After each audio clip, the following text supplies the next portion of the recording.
A very good evening to you. I'm Lisa Lord and making headlines. The CDB says Barbados' economy continues to rebound with some growth expected this year.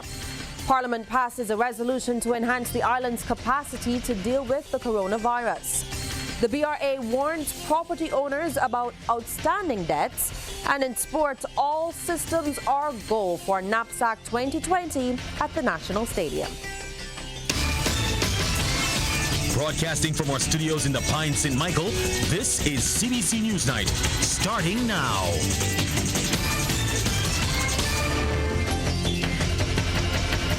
And in our top story, the Caribbean Development Bank is predicting growth of 1% for Barbados this year. It was just one of the revelations at the bank's annual news conference this morning, where the president, Dr. Warren Smith, said the Barbados economy continues to rebound following the implementation of the Barbados Economic Recovery and Transformation, or BERT, program. The CDB president says countries like Barbados, which have implemented homegrown fiscal reforms like the BERT program, have started to see a turnaround. Despite gains in tourism, the Barbados economy also contracted slightly following delays in the commencement of major private sector projects, primarily in the hotel sector. Nonetheless, Barbados made notable progress in implementing its economic recovery and transformation plan.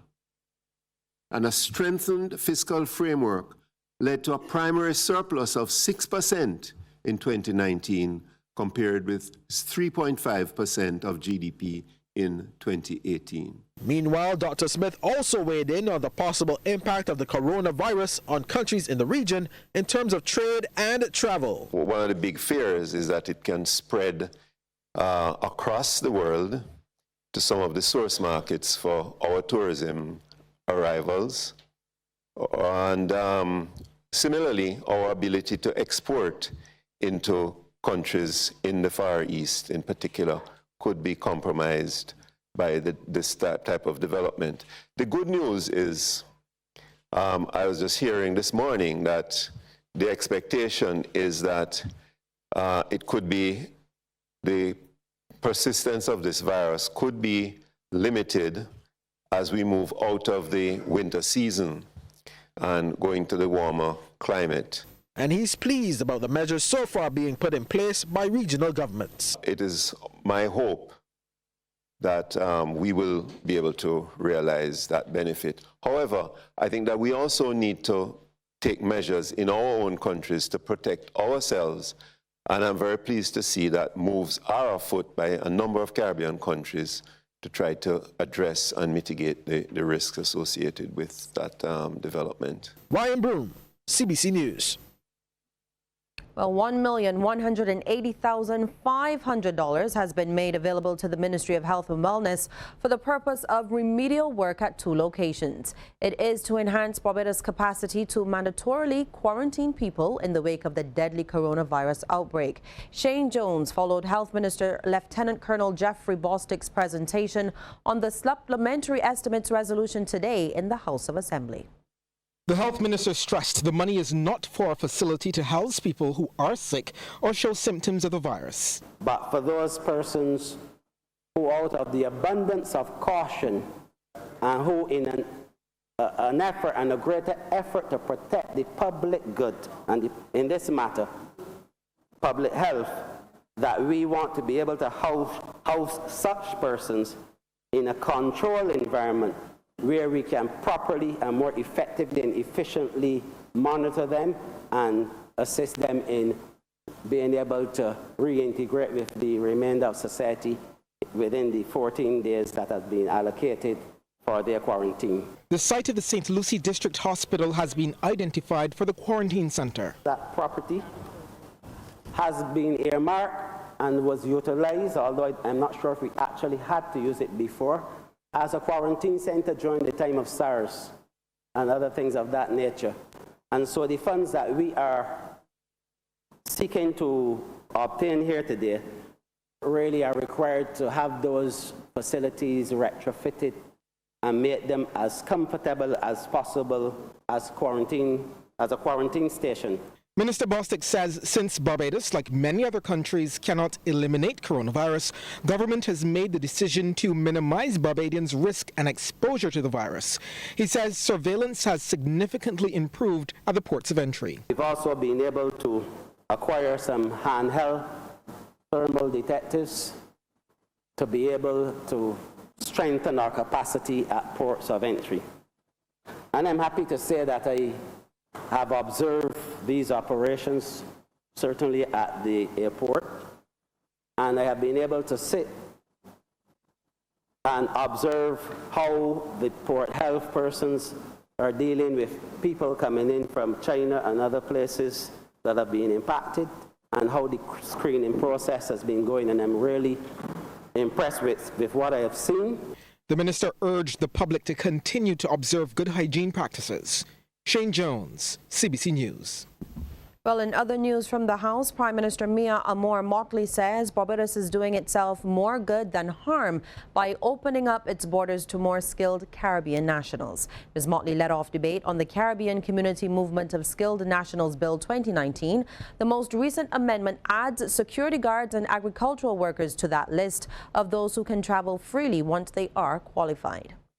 The public purpose for which we are seeking these amendments do not in any way compromise the integrity of our sovereignty or our borders, but that it simply allows us to be able to ensure that we can have great economic activity to the benefit of the people of Barbados and indeed to the people, the pockets of the people of this country and the tax. Delinquent property owners have been put on notice by the Barbados Revenue Authority. Acting Revenue Commissioner Wayne Ford says the authority is preparing to roll out new measures aimed at collecting outstanding tax revenue. He reveals that each year, only about 65% of property owners comply when land tax bills are sent out. But Mr. Ford says the BRA will be going after the other 35%, using its authority to put property up for public auction if more than 60 days pass after the end of the financial year. Now, you've seen that recently there were about 24 properties, and most of those persons would have come in and made arrangements. And it appears that some people need a little push. In the coming months, you will see an increase. Well, not even attempt, we will be increasing this effort, and more properties will be put up for sale. Mr. Ford was speaking during a media conference to announce a new partnership between the BRA and Cave Shepherd and Company Limited. Now, over 35,000 Cave Shepherd card holders now have the option of paying their land tax bills via the company's mobile app. Director of Card Services Alison Brown Ellis says customers have already been making use of the new feature since the pilot phase was started in December. In addition to the send and receive payments feature, a second digital payment option will be made available to our mutual customers. During phase 2 of our partnership, our card holders will also be able to use the Cave Shepherd Card mobile app within the Barbados Revenue Authority offices to make digital payments using QR code technology with the tablets that will be made available. Now, in addition to the Cave Shepherd mobile app, taxpayers can also pay their land tax bills using government's payment platform, EasyPay Plus. Director of the Data Processing Unit in the Ministry of Innovation, Science and Smart Technology, Rodney Taylor, said since it was launched last September, that platform has seen just under 1,400 transactions. Since then, we've collected just about $1.8 million. Barbados dollars in online payments. It is a modest sum, I'm sure if you know the amount of money government collects, but that underscores the need to promote it and also to make a cultural shift for Barbadians, to make a cultural shift in how they interact with government. Small business owners are being encouraged to get more involved in the We Gathering exercise. Small Business Minister Dwight Sutherland made the call during a Straight Talk business session organized as part of We Gathering activities in St. Peter. During the event at the Alexandra School, several business people were recognized for their work. But there was a suggestion by a member of the audience that hardly any entrepreneurs have sought to capitalize on the year-long activities by producing special shirts, key rings, and other memorabilia. That prompted the minister to issue an appeal. government to do everything. We cannot do everything. And of course, we are going around the country from parish to parish. And speaking frankly with you, you know it's a very costly exercise. But we are not really only looking at the cost, we are looking at the benefits to the businesses in this country, to culture, to tourism, to all the various sectors that are key in building out Barbados. So we have the opportunity as small businessmen and women and innovators to utilize that logo. The license is free, and come up with your marketing brand.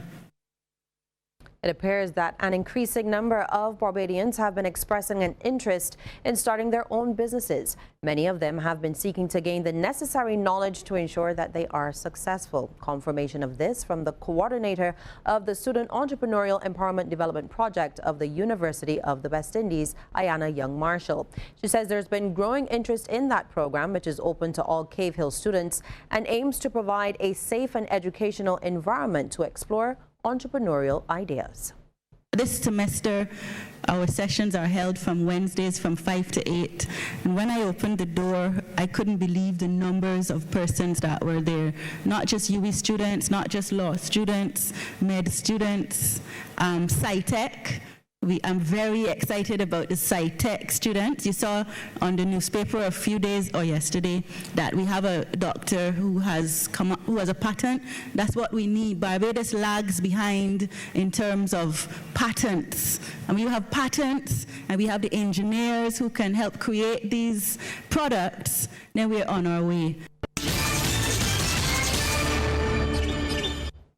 A disclosure tonight that men suffer a significant level of abuse that goes unreported. This revelation came to the fore as TV8's latest edition of The People's Business focused on the problems facing men in Barbados. Founder and Chief Executive Officer of the Family Heartbeat International Network, Ainsley Griffith, says while not often highlighted, there are many cases where men are victims of abuse. He says society perpetuates a narrative that the male is always the abuser. Granted that, it is very high in our society, but what I do know, and there's not isolated cases, but several of them, where many men are actually physically, sexually, verbally abused, neglect, and this is something that is not often, highlighted, but I've seen it over and over. Well, in light of this reality, the network is putting on Man Up on March the 1st. The all-male free national conference with the theme Every Man a Winner is seeking to bring 5,000 men to the Wilde Gymnasium to address issues like crime and violence, suicide, absentee fathers, anger and stress. Mr. Griffith says it's going to be more than a talk shop and will take on the Dynamic magazine program. There will be 3 follow-up workshops after. On May the 2nd, we'll be focusing on the men desiring to improve, themselves as men, emotionally, socially, educationally, financially, etc. On July the 4th, the focus will be on men desiring of improving their relationship with their spouses, their fiancés, their girlfriends. In 3 areas: understanding how women are made up and treating them from that knowledge base. Secondly, the art of loving and leading a woman. Thirdly, how to work as a team in building a healthy home environment and minimizing conflict. And the final one in September the 26th, focusing on the men desirous of improving their relationship with their children. Barbados has made a great deal of progress in its bids to preserve the lives of its youngest citizens over the past 4 decades. Consultant pediatrician with the Queen Elizabeth Hospital, Dr. Clyde Cave, says evidence of this can be found by comparing reports by the chief medical officers during that time. Our infant mortality rate, which is how we measure deaths of children 1 year and younger, was reduced by half, from 26.9 per thousand to 14.2. And our newborn death rate, which is a sensitive indicator of health within a country and measures deaths in the first 28 days of life, was reduced by 2/3, from 24.2 per thousand live births in 1976 to 8.8 in 2016. And head of the hospital's pediatrics unit, Dr. Angela Jennings, reveals that there's been a major shift in the country's pediatric illness landscape over the past 25 years. Historically, illnesses seen included malnutrition, gastroenteritis, and other infectious diseases. Presently, non-communicable diseases, for example, asthma, type 1 diabetes, childhood cancers, and obesity predominate. With Barbadians preparing to celebrate Valentine's Day later this week, the National HIV/AIDS Commission is advising people to love safely on and beyond February 14th. The Commission's behavior change specialist, Cecilia Neblett-Murray, says that agency will continue to spread the message of condom use and responsible sexual behaviors at its upcoming Love Safety session. Mrs. Neblett-Murray was a guest on CBC's Morning Barbados program. On Valentine's Day, that's Friday, we have a love safety session at the National HIV/AIDS Commission. It's in Warrens. It's called the Barat Building. It's opposite Massey Supermarket and the back of Price Mart, where we're just giving some information to the public. We're going to play some games. We have some giveaways. We have some music. So basically, we want to hear what the public has to say, and we're encouraging them to come on board so that we can have a little Valentine's line. Are you going to be on the outside of the building? Yes, we're going to be on the outside. Okay, so that makes it easy for people to accessible just for everyone just to come around. You have condoms there. You can access some condoms if you want. So we just want to be a part of this this occasion. Poets, dancers, dramatists and writers came together to give world-renowned literary giant Kamau Brathwaite a magnificent tribute in celebration of his life. Our Shane Jones has a report on What Good Kamau, held at the Walcott Warner Theatre of the Errol Barrow Center for Creative Imagination. The true spirit of Kamau, the man that touched countless lives through his vast body of work, was present right from the start of the tribute, which opened with a ritual performed by Potted Palms, Vincent Farrell, Yannick Hume, Olivia Hall and Carol Brathwaite. People gathered outside to watch on. The cultural arts were on full display on the inside, starting with a presentation by Dance in Africa.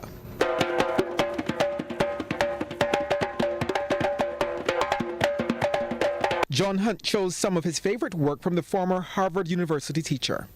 Muma, Muma, your son in the grave already. Your son in the grave already. Take a towel and bang your belly.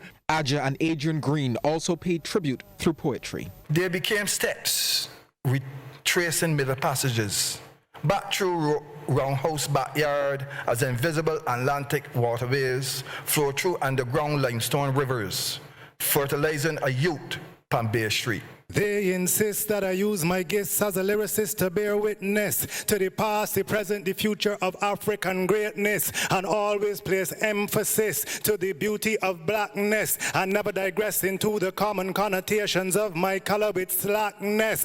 Cicely Spencer Cross also delivered some of Kamau's work. And the softness flying away is a black, is a bat, is a flap of the kerosene lamp, and it's spinning wrong and it's spinning down, and it's staggering down to a guttering shark of the world. The Rhythm Tribe quartet of Shay, Aisha, Janae and Simone interpreted one of Kamau's poems through dance. Past pains that would wreck us, sorrows arrest us, hatred that washes us up on the flats. Cultural ambassador, the Most Honorable Anthony Gabby Carter, sang one of his favorites. And they will come home so sad, come home so sad. Bajan fishermen. Deputy Dean at the Errol Barrow Center for Creative Imagination, Andrew Millington, said Kamau was able to achieve something phenomenal through his work. A man who has managed to reach into his intellect and his emotional space and giving us something that is very unusual, and that is a sense of ourselves. The tribute ended with the ritual of the closing circle. What good, Kamau? Shane Jones, CBC News. And still to come, regional stories. Then a bit later in sports, Knapsack 2020 officially launched. But of course, before we get there, here is that tip from Cooperators General Insurance. This tip of the day is brought to you by Cooperators General Insurance Company Limited. Insurance the way you want it to be. Marijuana use affects coordination and slows reaction time, putting users at increased risk for injury or death resulting from car crashes or other accidents. This tip is brought to you in association with the National Council on Substance Abuse, promoting drug awareness. Regional stories now. Guyana's long-awaited local content policy for the emerging oil and gas sector has finally been completed and printed. It comes almost a year after the final draft of the policy was completed and expected to be presented to the private sector and other relevant stakeholders for review. Newsroom Guyana reports.